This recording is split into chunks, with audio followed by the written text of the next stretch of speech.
وديا مكسيك توازي ساتانزيا استفتاء قانوني فرز من علمي استفتاء فتوى يان فرق بديوده فتوى مجتهد رسالة يا زوج بس رسالة كافل تجين وفتوى بديودو غوزرشين جو استفتاء زمان استفتاء كيس توني استفتاء طلب فتوائين فتوى طلب برگشتن کرامیون سیاد جاتیک نگات فتوا یانو مثلا فرق یاد داره استفتاء نه فتوا یانو فرق بو جام چی کنه استفتاء نه فتوا یان فرق مید استفتاء چیزه و فتوا چیزه باد طلب استفتاء بازره ده طلب استفتاء بازره نه چی دارین ده بنا یارا چی شیر تخصپمت یارس تیچین داره بالفرض امام صادق علیه السلام شیتی یونسنه تریجو چار چینی گونچه کایونس گی سیت پیکایونس گال جونس پیکایونس جونشیک پیکایونس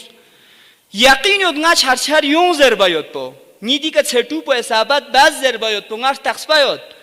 لیکن دی که نگاه مالسه که این زربا نگاه تخصپایت زبانه امامی فیاکوس کاسال موس چی جو زربانه کرس اوده طرف بیگه کی کرنا یقینیوتان اوده یقینیوت سے مالسا کرس کروس تا کی کرنا نماز یانو پیغانو چایوت بی وقتانو پاک و منزه که پیغان جوکسو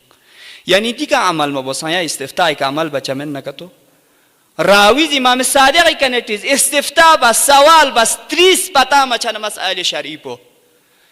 یعنی زرد مثلا مین بیاقوف چوسین درد مین بیاقوف چوسمن مین بیاقوف سونسین کم از کم چیکیز نتریر گزدینی جو اگر دو کتو این نکتو مقام معظم رهبری دامد ازیف یک پوست مثلا تمام رساله پخورا استفتاء کیو تمام میون گامز دیان تریس یاره دک عمل ما بس آیا ایران یا میچی گستریس یاره هندوستان دک عمل چیه بید امریکا میچی گستی یاره دک عمل چیه بید یوکی نه میچی گست سوال تریس ده سوال تریچاس بیگه یاره عمل چیه بید وقتی که میون بیاقوف سونسین تو پنی وجوب استفتاء که ینگ چیزی زرخان پو یاره عمل بنا